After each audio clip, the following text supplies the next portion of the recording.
So 6.1 is going to introduce a new game mode called Milliasher Wonderland, and it definitely looks like it's going to be a key part of Genshin's long-term identity, especially because it took up half of the presentation and is going to get long-term support.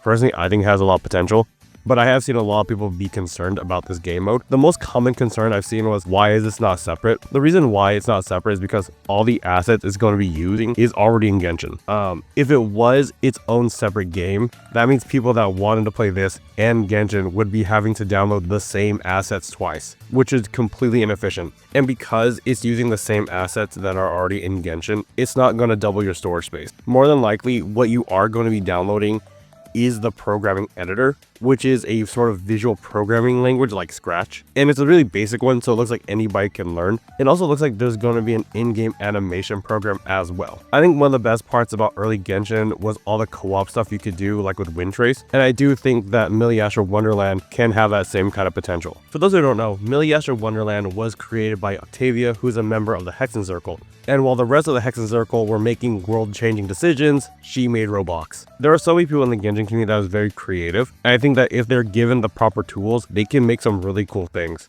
I wouldn't be surprised if there's like a Dress to Impress, or a Genshin Teamfight Tactics, or a Date Everything Genshin edition. It is also going to be really interesting to see how this all gets managed, because Roblox has a lot of problems, like with a lot of like scam, like slop content. And I feel like that's going to be one of the problems that's going to happen in this game mode as well.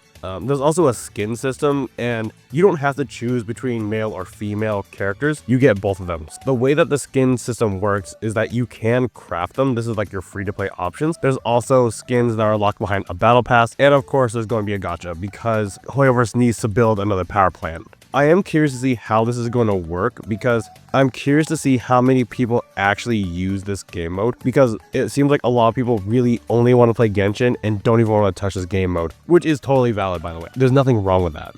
Personally, I hope it succeeds, because it looks like this can be an opportunity to have a lot of really fun like co-op mini games inside of Genshin. Let me know what you guys think, and I'll see you guys next time.